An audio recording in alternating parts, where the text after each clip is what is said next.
جیسا ہم نے ابھی بیان کیا ہے، پھر ان کے بعد ہم نے دنیا میں بجائے ان کے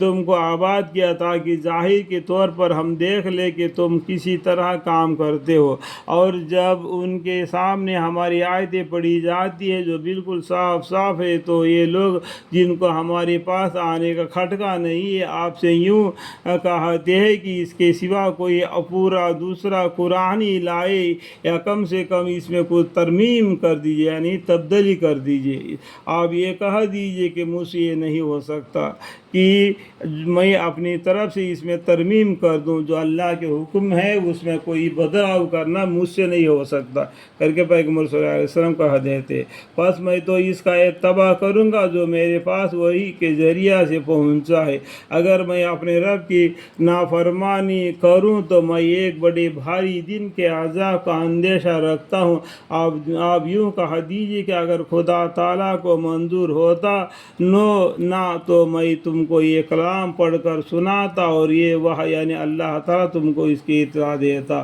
کیونکہ اس سے پہلے بھی تو میں ایک بڑے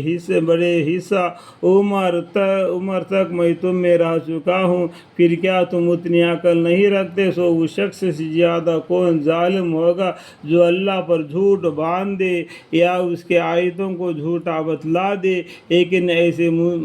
مجرموں کو اصلاح فلاح نہ ہوگی بلکہ معذب ابدی ہوں گے۔ اور یہ لوگ اللہ کی توحید کو چھوڑ کر ایسی چیز کی عبادت کرتے ہیں جو نہ ان کو ضرر پہنچا سکے اور نہ ان کو نفع پہنچا سکے، اور کہتے ہیں کہ یہ اللہ کے پاس ہماری سفارش ہے۔ آپ کہہ دیجئے کہ کیا تم خدا تعالیٰ کو ایسی چیز کی خبر دیتے ہو جو خدا تعالیٰ کو معلوم نہیں، نہ آسمان میں اور نہ زمین میں، اور پاک اور برتر ہے ان لوگوں کے شرک سے، اور تمام آدمی ایک ہی کے طریقے کے تھے، پھر اپنی گزریوں سے انہوں نے اختلاف پیدا کر لیا اپنی کوششوں کے ذریعے سے،